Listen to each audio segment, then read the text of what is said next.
Good evening, friends. Am I audible? Yes, sir. Yes. Yeah. Sure. Okay. So, welcome back.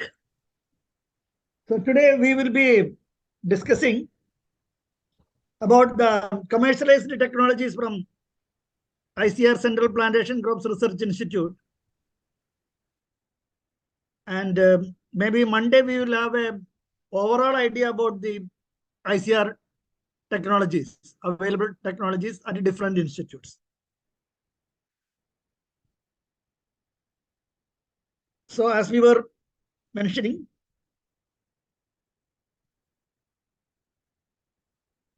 this institute is established in 1916, and now we have completed 107 years.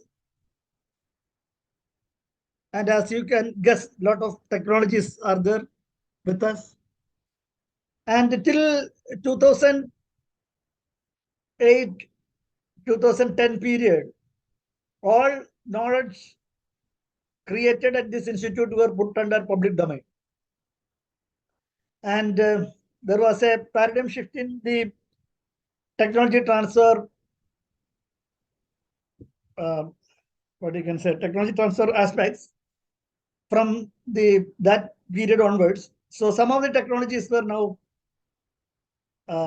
available only on licensed manner. So the technologies which are having commercial potential,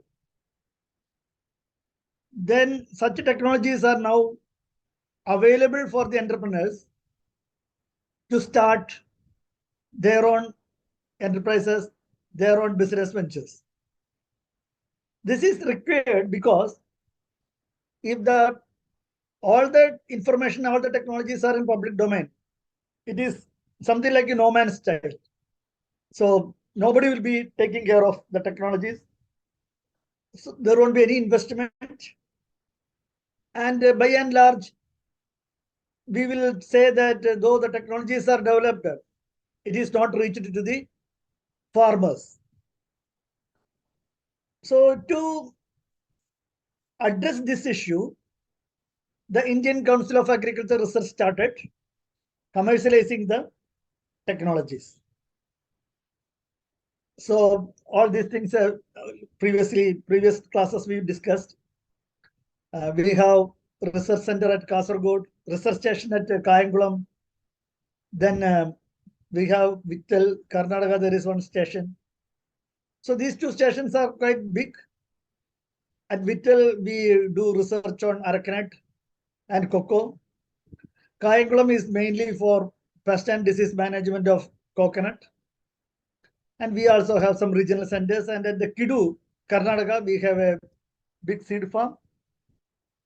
And to cater the need and assess the technology's feasibility in different agroclimatic zones, we have the All India Coordinated Research Project with 30 or so centers.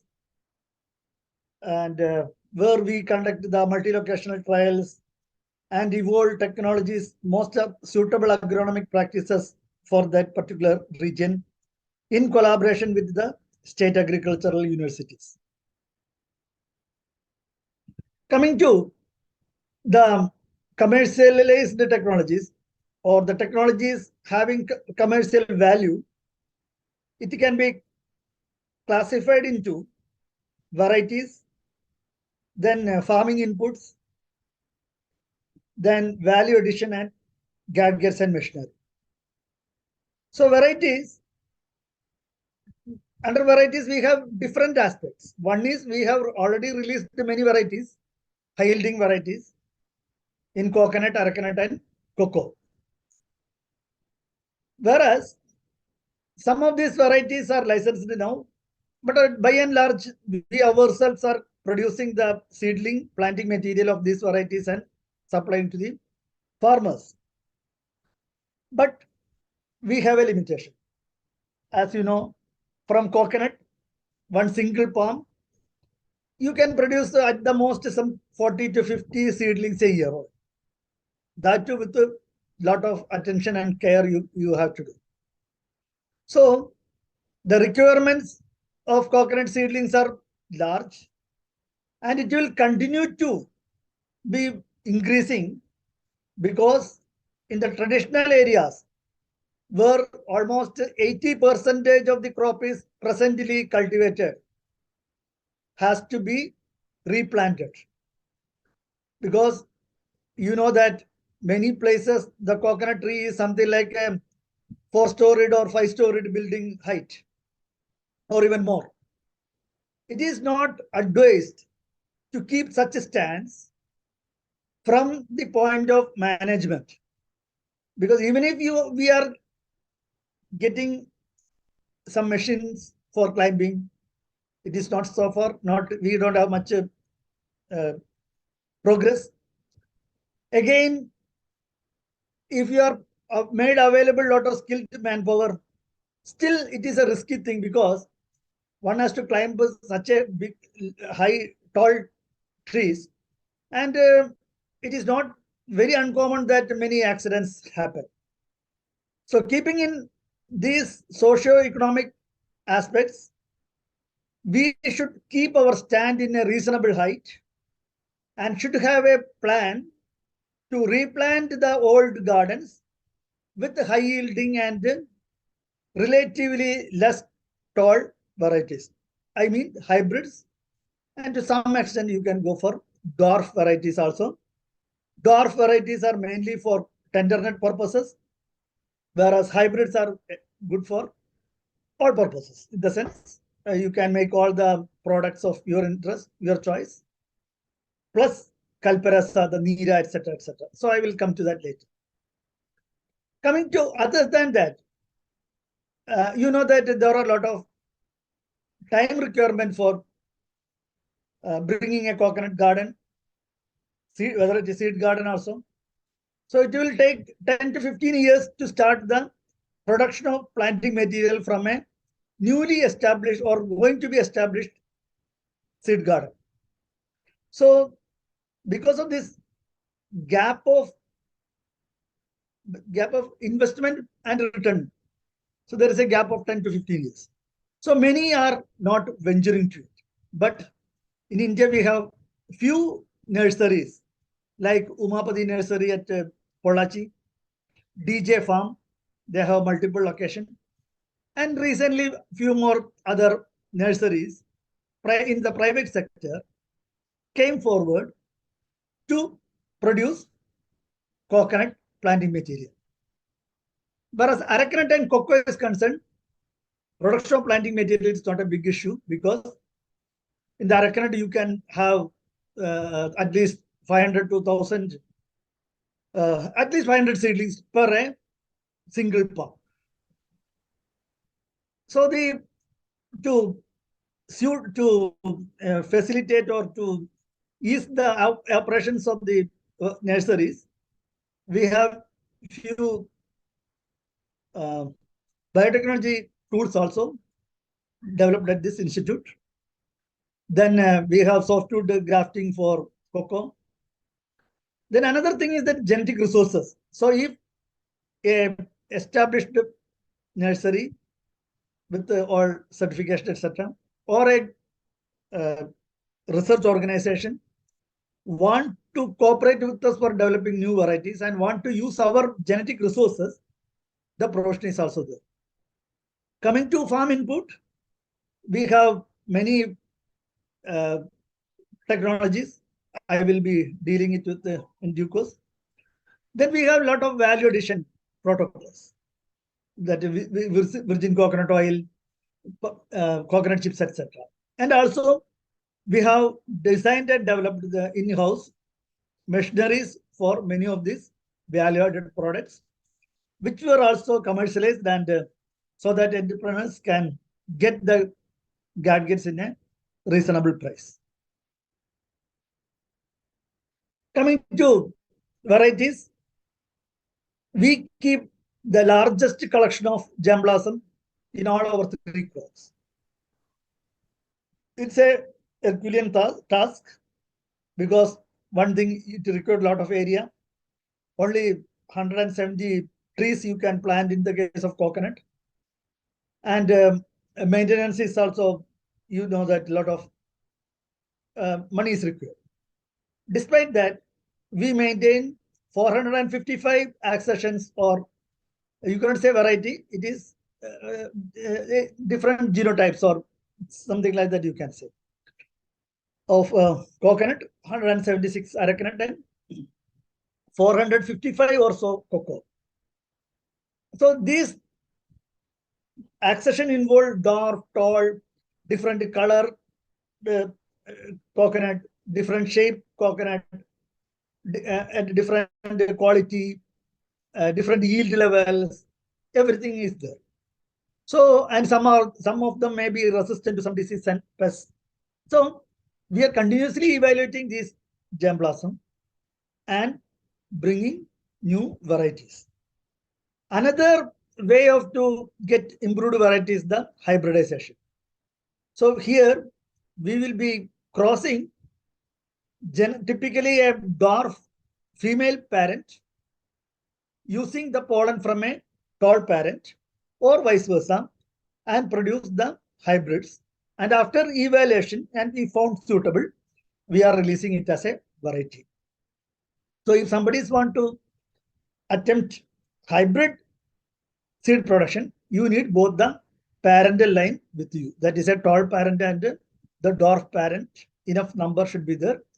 The female parent number should be more because, as I told, per female parent, you cannot get more than 40 to 50 seed nuts a year. So this, as I mentioned, if somebody is interested, we can also spare or share our material through a material transfer agreement. And the released varieties, we can go for licensing. So far, 2 nurseries signed MOA, that is Memorandum of Agreements, with us for coconut varieties. Total 14 coconut varieties were licensed in this manner, of which 3 were for hybrid seed production. So that will take time. We may have to wait another 5-10 years for getting hybrid seeds from such a nursery. But variety nurseries, we may able to get it in within 5-6 years. And in this year, we also signed or licensed 2 arecanut varieties. Two different, one arecanut variety, two different nurseries, arecanut nurseries. Then, to bring coconut germplasm or accession from overseas, that is maybe from Sri Lanka or from Bangladesh or any format that matter, even Philippines, Indonesia, Malaysia, whoever it is, Thailand, we need to bring only embryos, because if you bring seed nuts, there will be a lot of chances of bringing pests and diseases.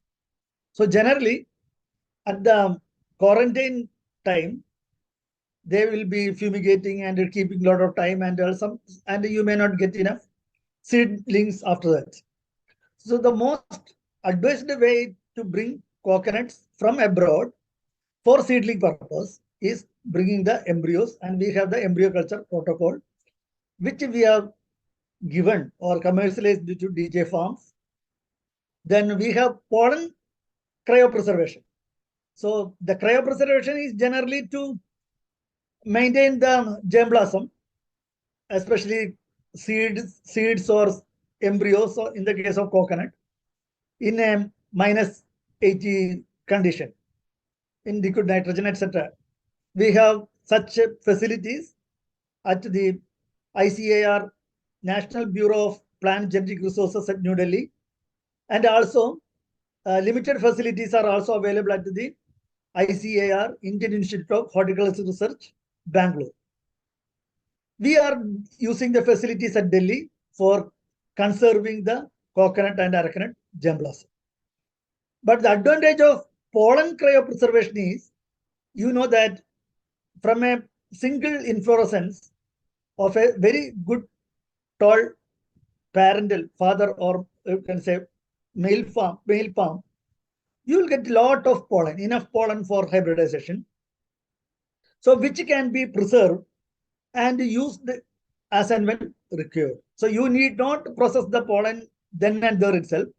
You can keep the pollen in the cryopreserved condition and use it for hybrid seed production in a longer period. So the Umapati farms signed an MOU for this with us. Now coming to arecanut, as I mentioned, it is not a big issue, that seedling production. But if you want to produce the disease-resistant genotypes, so you may have only few in the disease endemic area. So you have to take that inflorescence and go for tissue culture. Similarly, we have a dwarf hybrid. That's a cross between a dwarf variety and the released tall varieties. So there again, all the hybrids may not be of giving good yield. So the most typical and most high yielding such dwarf hybrids, if we want to multiply, we have to go for tissue culture. So we are successful in standardizing a tissue culture protocol for arecanut, and that also transferred, in fact, to speak again, but because of the COVID and such things, they stopped that operation. But we are doing it again under RKV way at Kasaragod and Vitla. This, and maybe within another 2-3 years, sufficient tissue culture arecanut plantlets will be made available. Then there is a molecular marker for authenticate whether really a hybrid we got or not. So that also available, and this service can also be provided to people. Now coming to farming inputs, as I mentioned, we have many protocols. One is the most wanted or most used. One is the coconut leaf vermicomposting. So for that, you need not license.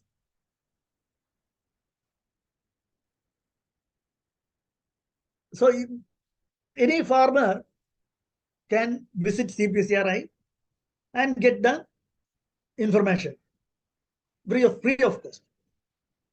That is nothing but you heap the coconut leaves and proportionately apply this what you can call this cow dung, and you release the earthworm specific to this purpose, which we will be giving with a reasonable small cost, 1 rupee per worm or so, some small amount only, even less. So that is the idea of coconut leaf vermicomposting. But it can be taken as a commercial venture also. There are many agricultural or farmer cooperatives taken our technology, licensed our technology, and commercially producing the vermicomposting.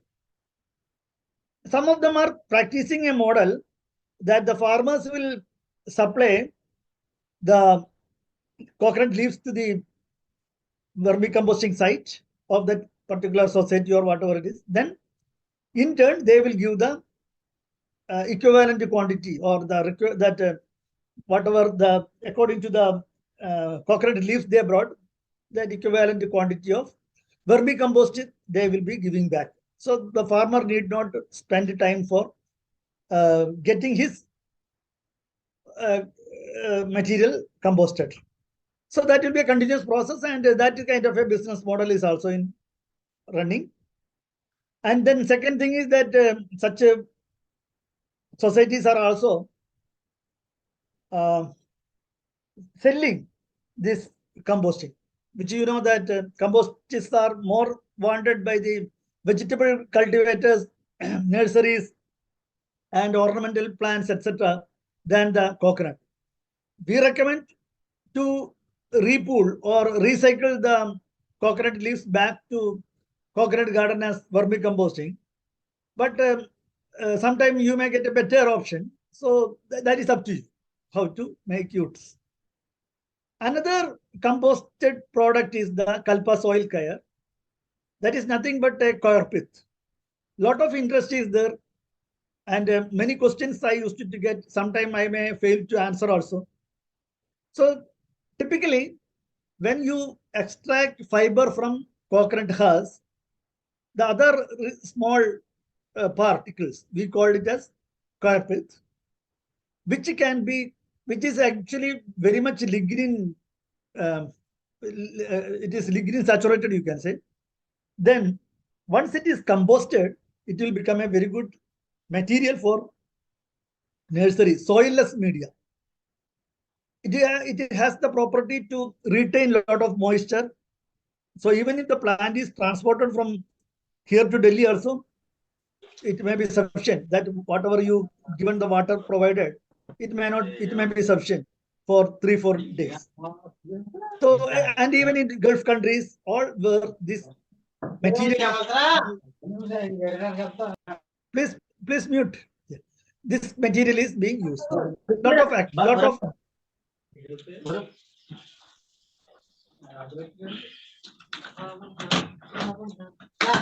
please unmute.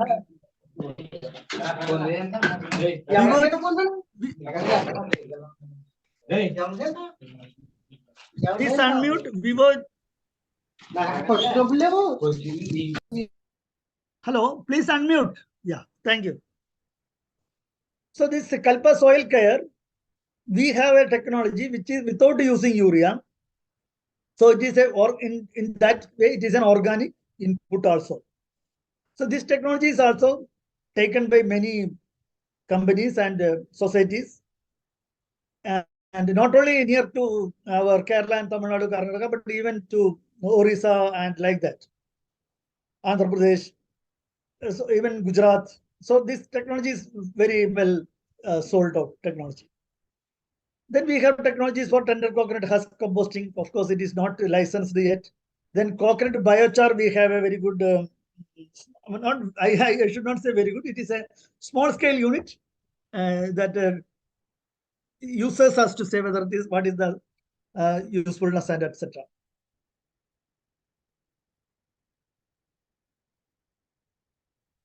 Then we have some biofertilizer or plant growth promoting products. That is that we termed as Cara Probio and Coco Probio. The Cara Probio is licensed to 2-3 people, and it is good for giving immunity to the coconut seedlings. So whenever there is a disease endemic area and all, if you inoculate the seedlings with this Cara Probio, you will get a very vigorous seedlings, and it will resist the disease at least in the early ages. That is what we saw. So many in the disease endemic area, especially coconut root wilt disease endemic area, 2-3 coconut farmer producer organizations, they are taken this technology and they are put on use this as a commercial manner. Similarly, we have Coco Probe also. Of course, that is not being commercialized. Then we have also many another few more other bio fertilizers or in that category, which also have the potential of commercialization. And some firms are negotiating with us for that. Coming to plant protection, I am proud to say that the Central Plantation Crops Research Institute, and previously it was known as Central Coconut Research Station at Kayangulam and all. So we are pioneering using the biocontrol agents for controlling pests and diseases. We have many biocontrol agents. Some of them are virus, some of them are fungi, some are some parasitoids, earthworms. So all these things are found to be very effective in controlling the pest and disease of coconut. So I mentioned here two. One is a fungus, another is a virus. So virus is having little more technical issues. We need little more expertise. But the fungus is very easy to apply. If it is applied in the cow dung pit, and then some debris where this rhinoceros beetle is going to breed, it can be controlled through this fungus. And 2-3 firms have taken this technology that include our some of the nurseries also. Another very important bioagent is the trichoderma. It is found that most of the soil-borne pathogens, fungus pathogens of coconut, arecanut, etc., can be controlled through this. And this is also fungus, trichoderma. So this is antagonistic to other pathogenic fungus. So we have a cake formulation also, so which is very easy to put on practice. Instead of the talc powder, so it is a little difficult to apply. Here, this cake can be simply keep it on the bleeding patches of trunk or at the top of the crown, so that the stem bleeding and the crown rot, etc., can be controlled. So many KVKs were taken this technology, and they are producing these cakes and distributing to their clientele.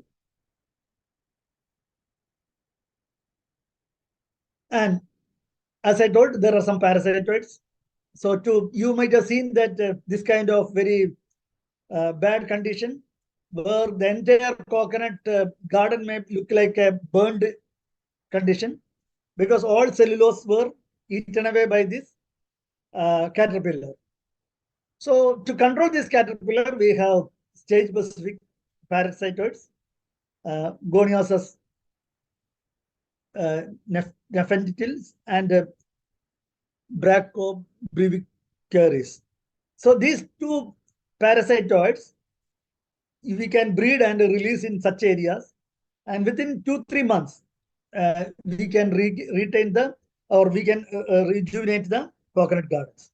So again, we have many parasitoid breeding stations under the Department of Horticulture and Agriculture of the states, especially Karnataka, Tamil Nadu, and Kerala and all.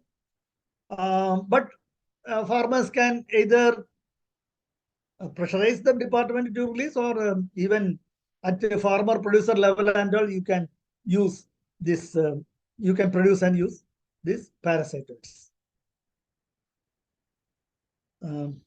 We have, before going to this,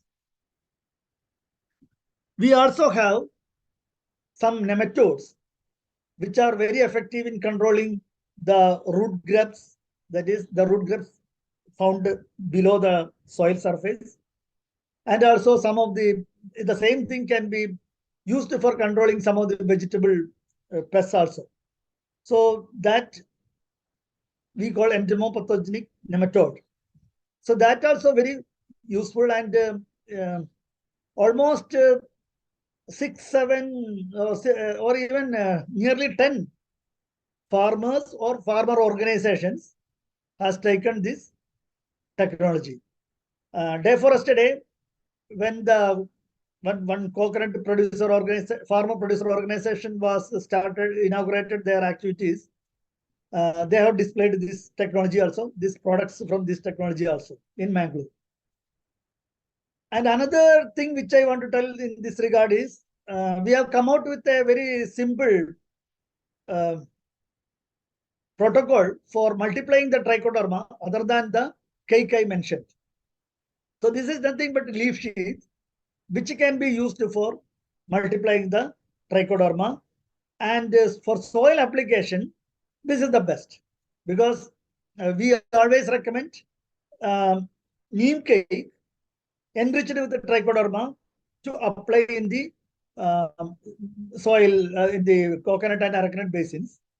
But here, another cheap alternative is the arecanut leaf sheath. That technology is also available, and I may mention here that we have a differential costing of licensing fees. For instance, for the individual farmers and for the KVKs, farmer producer organization, etc., we keep the licensing fee a very minimum, whereas the other entrepreneurs and firms will have little higher. But on the other, on a overall, if you see the technology licensing fee of any other similar organization, you may appreciate that our technology transfer fee is the minimum, though we are having a lot of pressure from the higher ups to enhance it. So this is another technology of industrial application. This is a pheromone delivery mechanism. You know that pheromones are used for controlling the rhinoceros beetle and red palm beetle. But I may mention now itself that you should use it in a very cautious manner. All integrated pest management practices should be followed or clubbed with this pheromone. Otherwise, all the pests will be attracted to one particular location and the entire crop may get disturbed by that pest, high number of pest population. So you should follow repelling of pest strategy and collection of pheromone in such a fashion that it is immediately collected and killed. All such things you should be followed. And it should be done in a community level, community manner, rather than a farmer manner. Because if you keep 1 or 2 pheromone in a per hectare in one particular plot, and if the adjacent plots are not having these pheromones, then you can very well visualize all the pest will come to that particular plot. So it should not be used in individual manner. It should be used as a community manner. Then the results will be very encouraging and it will definitely control the pest. So to enhance the life or effectiveness of pheromone, we have a nanometrics developed in collaboration with the Jawaharlal Nehru Center for Advanced Scientific Research, Bangalore, which was patented and commercialized to 3 firms. They are doing very good business. They have overseas orders also for controlling the red palm beetle of date palm in the Middle East area region.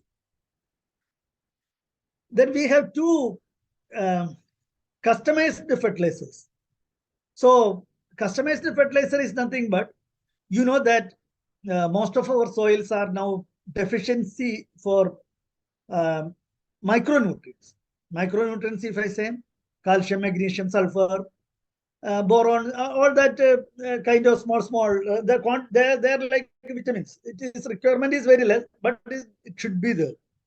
So during the course of time, most of our soils where coconut and arecanut are grown are showing one or other deficiency symptoms for these nutrients, secondary nutrients.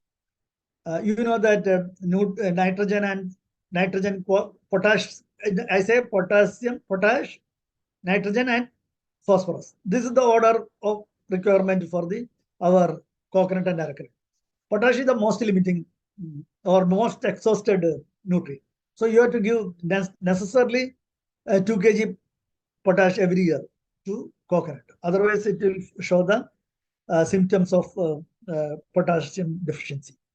So coming to this is a customized mixtures. So we, according to, after analyzing the soil status from different places, a general recommendation is made, a general formulation is evolved to keep away this problem, and that is the Kalpa Poshak, which is for the juvenile, and Kalpa Vardhini for the mature coconut plants. So this is an old slide. Already we have commercialized this maybe 3 firms have taken, 1 or 2 KVKs, and another cooperative society has taken this technology, and they are producing and distributed to their members in such and such area, maybe Trichure and southern Kerala. Now coming to food products, we have many novel food products from coconut. Conventionally, coconut is used see, the mature coconut is used mainly for making copra. From copra, oil is extracted, and that oil is used as an edible oil, edible vegetable oil in some of the coastal belts of India. Otherwise, its main use is in the industry, especially cosmetic industry, for shampoo, soap, etc., etc.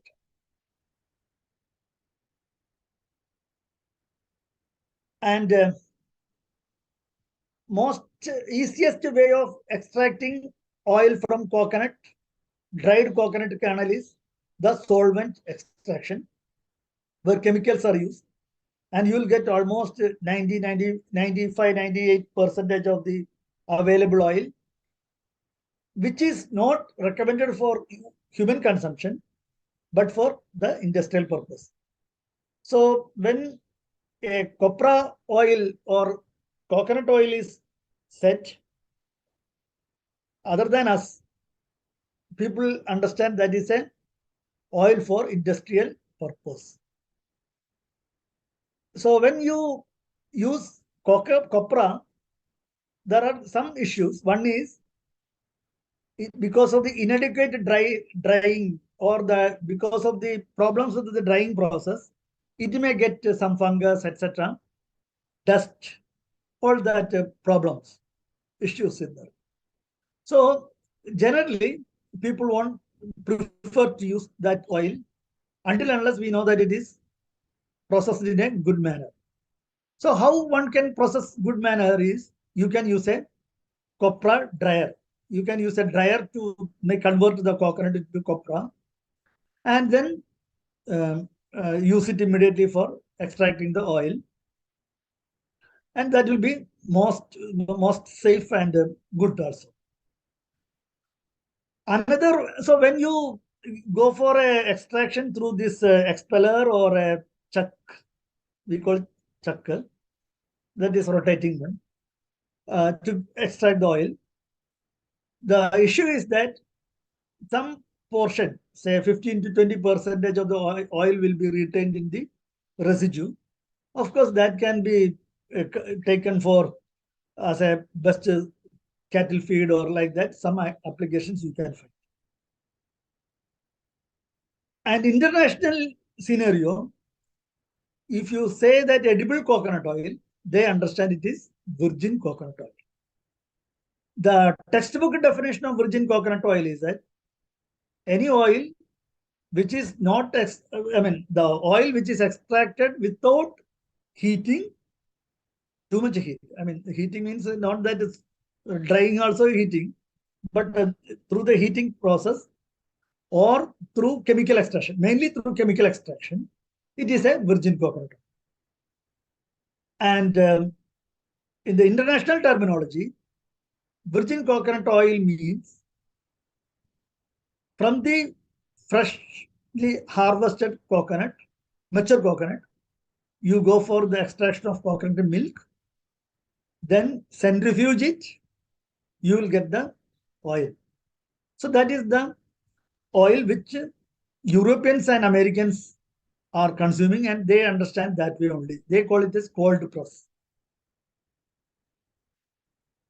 So such a unit, you need to invest a little more money, and small scale units are not very feasible. You will not get the proper extraction and proper that consistency and all. So when an automated centrifuge method is used, you need to invest at least 40 to 50 lakhs or even more. Typically, almost 1 crore. You have to keep a budget. And there are many such units now functioning in Kerala and Tumkur area, and such areas, even not Tumkur, Pollachi area. They are exporting also. Now coming to other two options with producing coconut oil at cottage level or at farm level, one is the fermentation process, which is also practiced by many countries, not only in India, where We will keep the coconut milk under say 30, 32, 35 degrees centigrade for 24 to 30 hours. Then like milk is, our cow milk is converted to curd or like that. This also will be converted to fat, separated, the fat will be separated, that is oil, and the water will go down. And from after removing the water, you can get the oil. You can just take the oil. There will be some moisture in that you can go for a hot bath, like in our lab, our chemistry laboratory, or whatever, or even keeping it, heating it little bit in a very low flame or like that, and then very good oil you can get. So both this, the centrifuge oil, you will not get any aroma. There would be a coconut aroma. There won't be any color. It will be just like water. So that is the characteristics. Whereas in this fermentation process, you will get little pungent smell. That is the only thing. The quality comparison I will come to later. Then coming to the hot process. In the hot process, that is the one which it was practiced in Kerala long back before the introduction of this expeller, etc. Kerala, people used to make this oil by heating the coconut oil in a low flame, in a very thick vessel, so that they will continue to stir and the oil is produced. A cottage industry purpose, we have improvised this into a automatic cooker, double, what you guys, the double walled vessel cooker, where there is no direct heating is taken place. There is a engine oil type thing inside the walls, which will be heated. From that, through that heat, fat is converted to oil, water is evaporated, and there is a, instead of stirring manually, there is an automatic stirrer, etc. So we have designed this kind of a device. Now,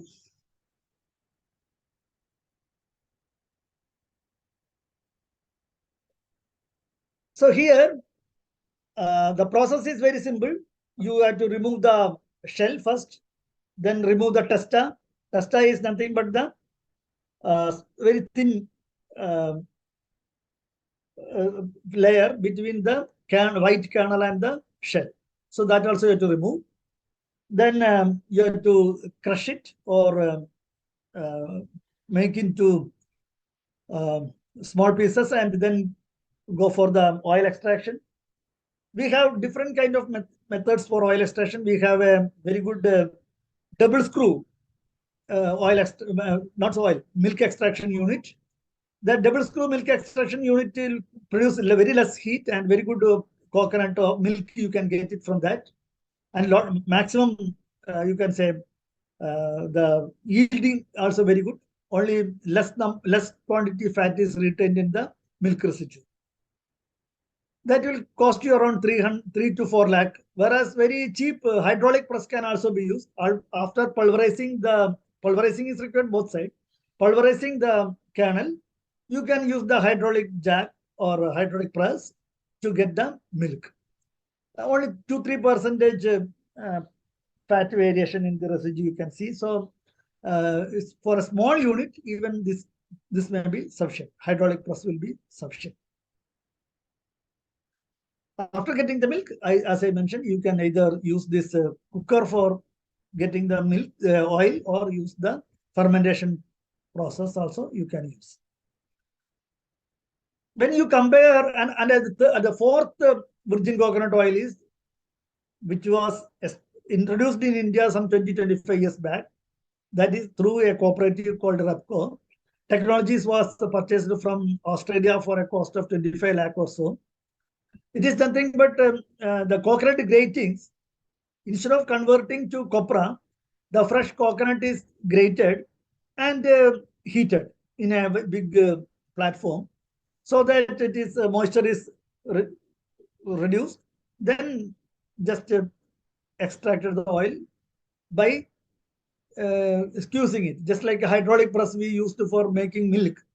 Same thing used if you same kind of a thing is used for this dried coconut gratings, you will get the oil. So that is also a virgin coconut oil. Among these oils, I already told that if you are export oriented and if you are targeting the USA and UK and all, they understand the virgin coconut oil as a cold press, which is centrifuged oil. Whereas if you are targeting Kerala people and coastal region people, they like the aroma of coconut, etc. That oil will not be acceptable for them. The best option is the hot process. The hot process have the advantage of relatively means almost 3 times the antioxidants is retained in this hot process method. Whereas in the copra, if it is some 80 units, here it is 200 plus units in hot process unit. And the other oils, other type of methods in between. That is the antioxidant is concerned. Other than antioxidant, if the fatty acid profile is concerned, all these 4 or 5 types of oils are almost same fashion. You may not be able to detect. We are working out some other means also to detect the adulteration of virgin coconut oil. So these are nutshell this regarding virgin coconut oil. Then another important product is from our institute is the coconut chips. It was developed during 2000 to 2002 period itself. It is one of the very much appreciated product. Consumers are very much interested in this product. We have done a lot of marketing aspects also on this product. Here again, the process is same. You remove the shell and the testa, and instead of pulverizing, you go for slicing into very thin 1 mm thickness slices. Then put it in the sugar solution. So through osmotic dehydration process, the water will be replaced, flushed out, and you take this into a oven, preferably an electrical dryer, and with 60 to 70 degrees centigrade, you remove the moisture and pack it in a very good packing material.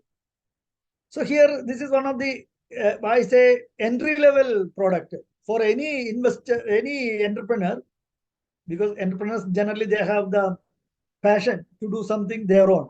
So this is a very entry-level product because the profit will not be very much, investment is very less, risk is also very less. What is the only thing is that you need a very good packaging material. So the ordinary packaging materials which we use for banana chips or mixture and such things, even Lays, will not be sufficient to keep this coconut chip because it is very much hydroscopic. So the moment you keep it outside, immediately it will absorb moisture from the air. So you need a very good thick means 3-layer packaging is required for this material. So all these things we will give you the details when you come for the technology transfer. We have many firms doing this business. Then I mentioned that when you remove milk, there will be milk residue. So the option is that one is that you can dehydrate it or you can dry it and use as a less fat content desiccated coconut, or fat reduced, maybe 25 to 30% fat only will be there. So that is good for making biscuit, etc. because too much fat is not good for such products. Then another interesting product is the Kalpa crunch, where this kind of milk residue is mixed with the cereals, say for example millets, etc., foxtail millet or like such products, and go for extrudation in high pressure and temperature. So you will get very fried type things, kurkure type material, without any health hazard because there won't be any, it is not fried in oil. So it's a very good thing for, as a healthy food is concerned, it's good. Then another byproduct is the water.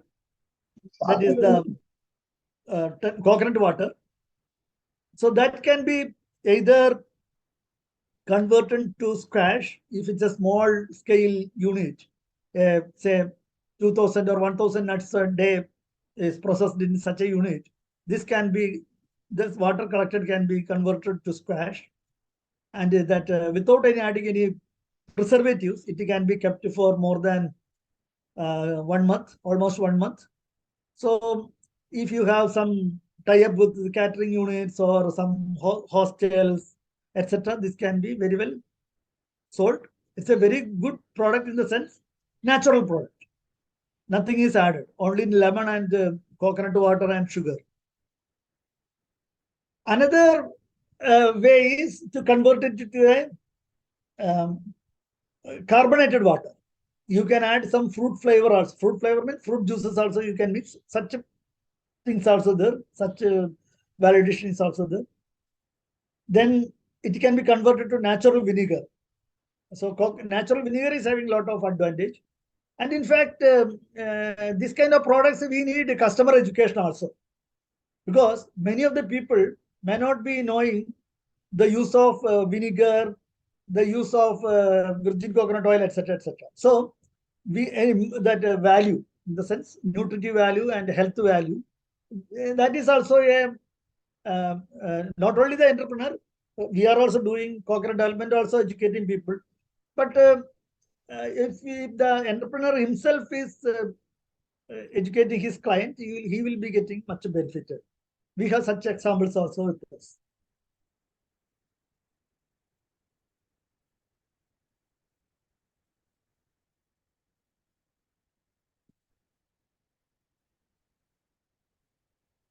Then some more products are there from the coconut kernel.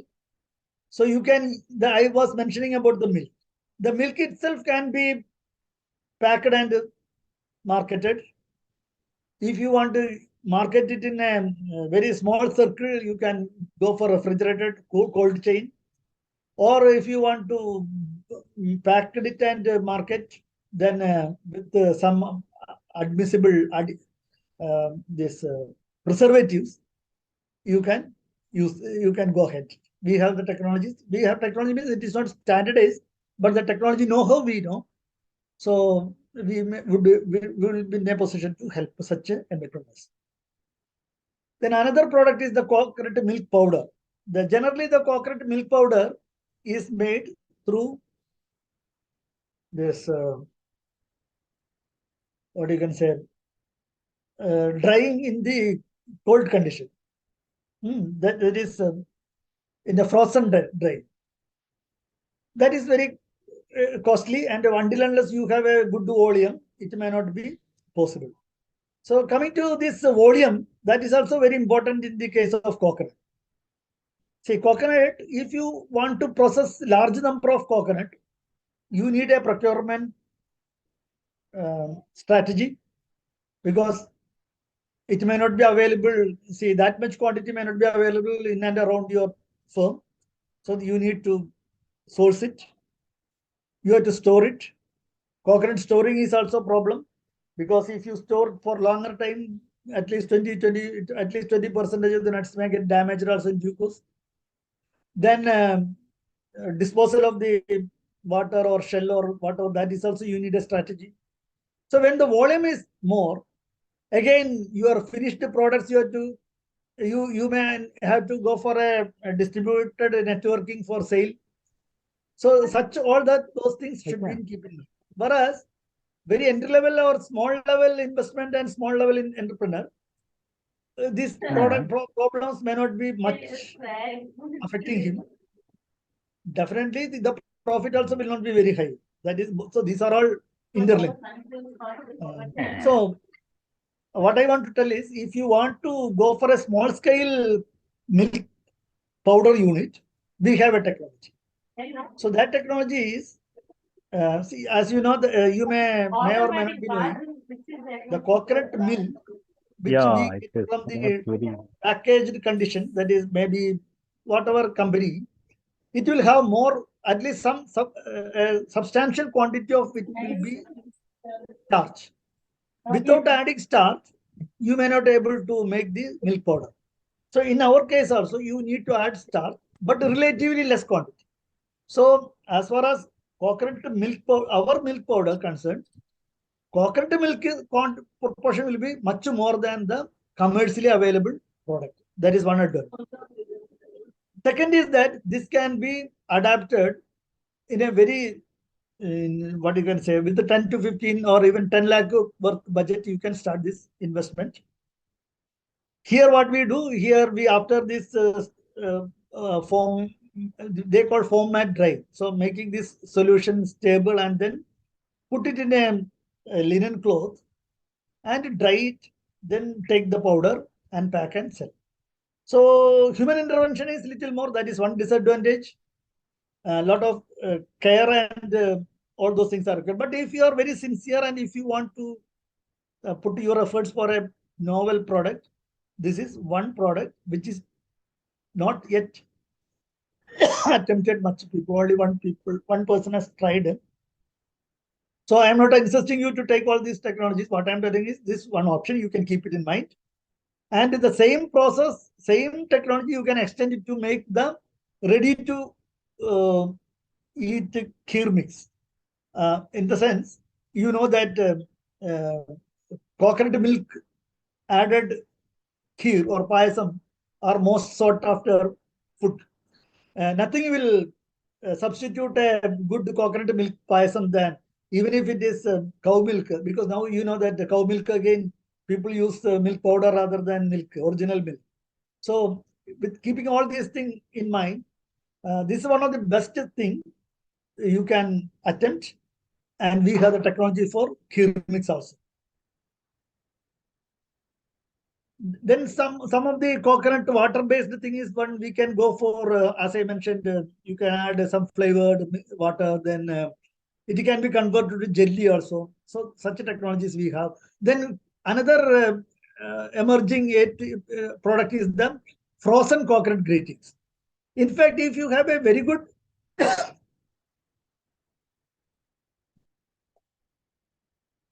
good quality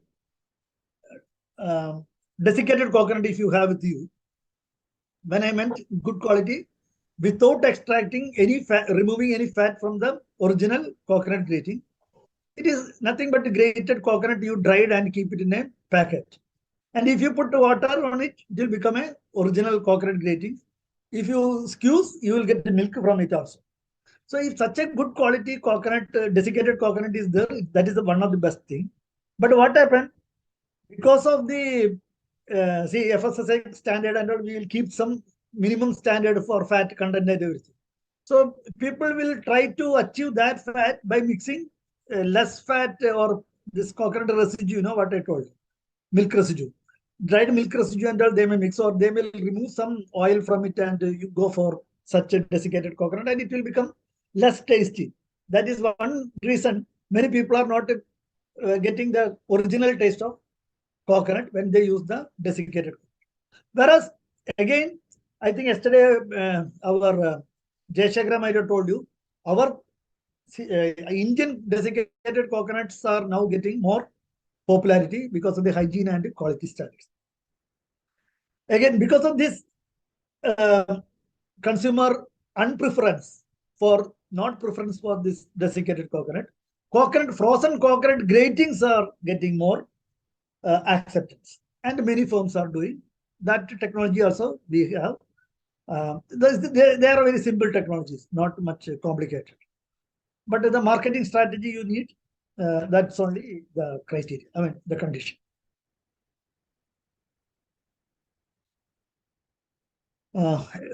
Sorry. So now coming to tender coconut.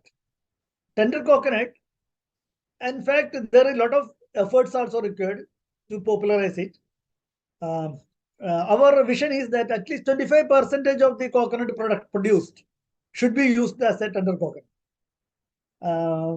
But now still after that vision put forward, now 10-15 years over, we have not increased much the consumption.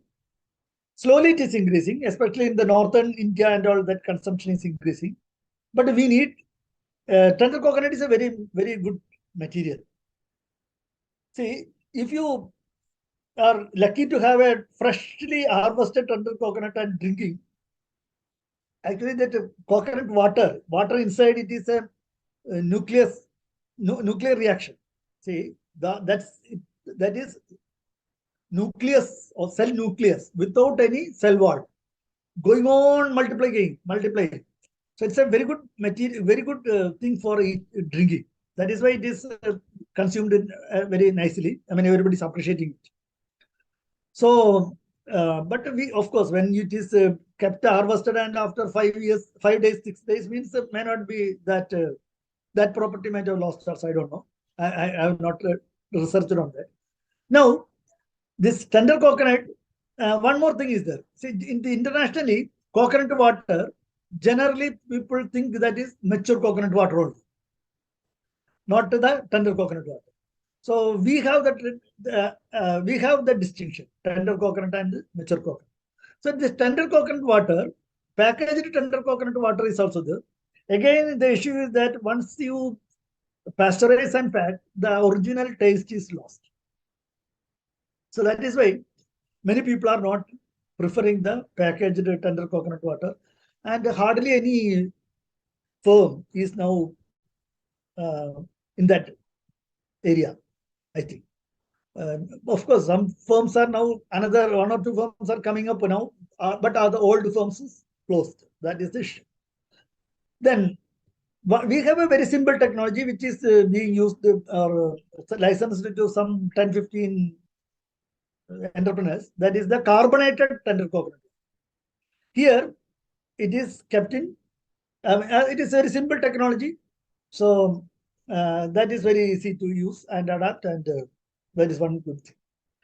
Then we have 2 other technologies related to tender coconut. One is you can remove the, say it is little bit 8-month-old nut, not the 7-month-old tender coconut, little mature, so that the kernel is formed already inside.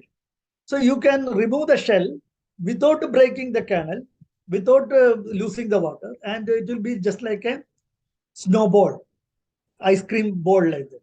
If you see from long distance, it will look like an ice cream. And that can be served as a VIP welcome drink and all for the important people, because we may not be able to serve it to 1,000 people at a time. In a 1 hour, an expert can produce only some 45 to 50 such tender nut balls. And you need to harvest this nut also in such a fashion that 8-month-old, otherwise it will break off. If it is not more than 8 months, it may not be having the malai will not be very good. It will be very hard. So that also will not be preferred. But to catering to selected people as a special drink, special welcome drink, or it is a bite also, this can be used. Then we have trimmed tender coconut. You might have seen in many malls. Coconut, after removing the outer shell, outer husk, it will be ready to, you can just pierce through a knife and drink the water. So such a condition also we can keep with some chemical treatments. It won't affect, it is no harm effect for health, and wrapped in a polythene cover and sheet. And that can be preserved for 3-4 days or even more in the refrigerated condition. So that technology also we have, that trimming technology and packing technology we have. Then we have some gadgets for the use of tender nut industries. Say tender nut water is, for example, some people are using the malai for ice cream, etc. So they want to cut the tender nut, remove the water also. We have to collect water. So such a very high speed or high input capacity machines we have, that tender nut punch and cutter, but it is somewhat you can do it in very speedy manner. So such machines we have, and we have also have gadgets. I may show it later for the vendors, that street vendors, to ease their operation, we have some gadgets. Then recent years, maybe past 5 to 10 years, people are very much concerned or talked about this Nira.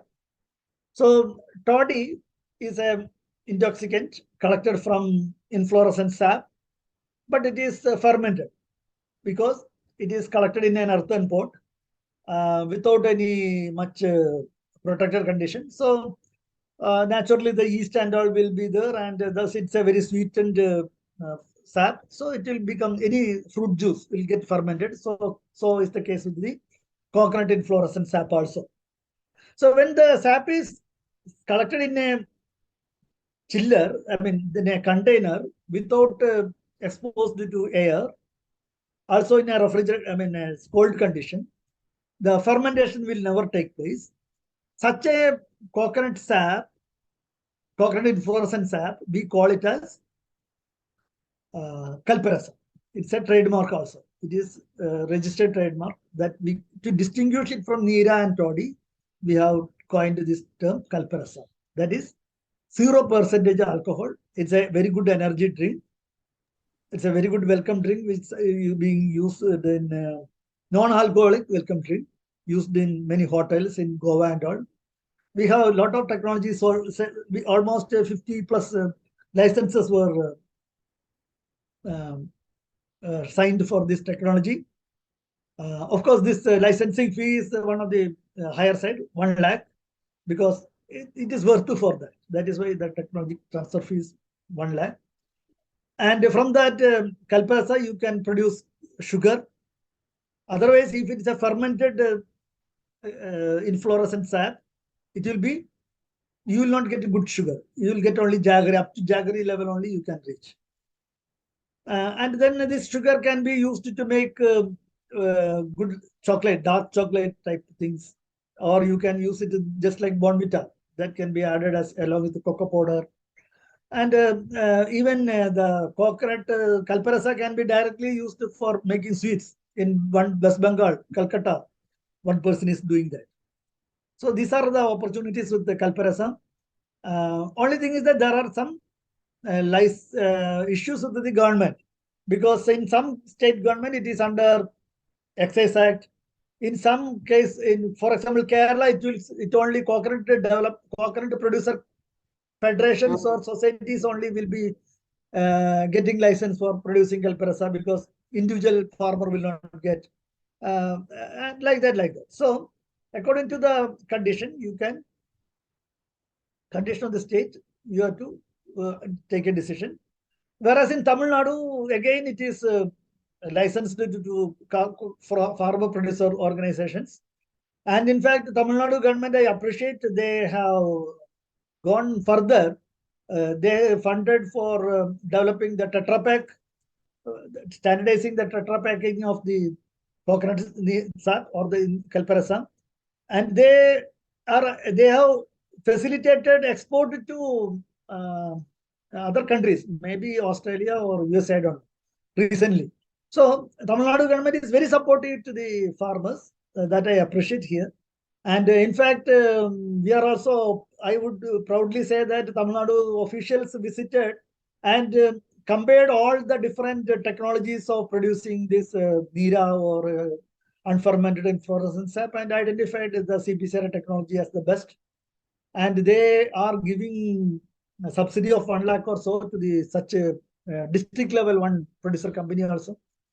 We had a very good relation with them, and they are going ahead with it. And in Karnataka also not bad, but that is the effort of the individual farmer producer organizations. They also gone a very good manner, and 2-3 farmer producer organizations are doing very good. Then Goa, as I mentioned, 2-3 firms are doing their some individual capacity. They are doing this, and Andhra also some are doing. And this Umapati nursery I was mentioned, the same proprietor, he is also making coconut sugar, because in 1 second.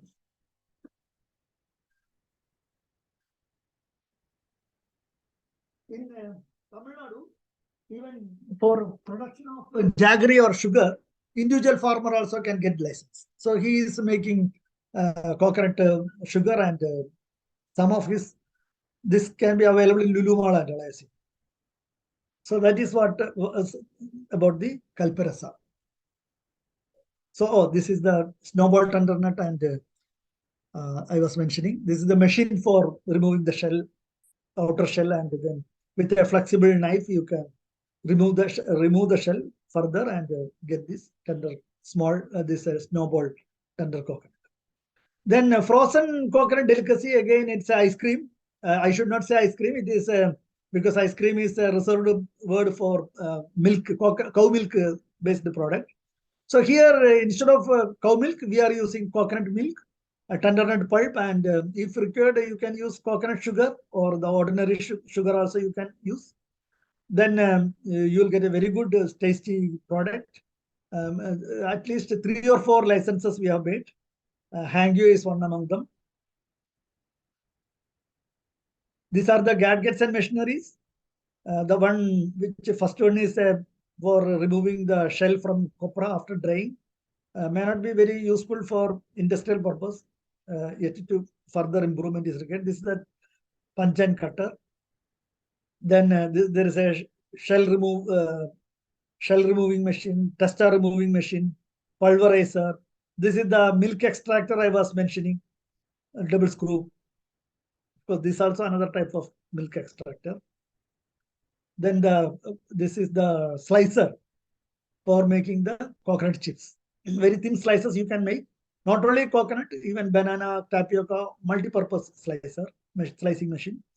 Then there is a dryer here for making the coconut chips. Then copra dryer, etc.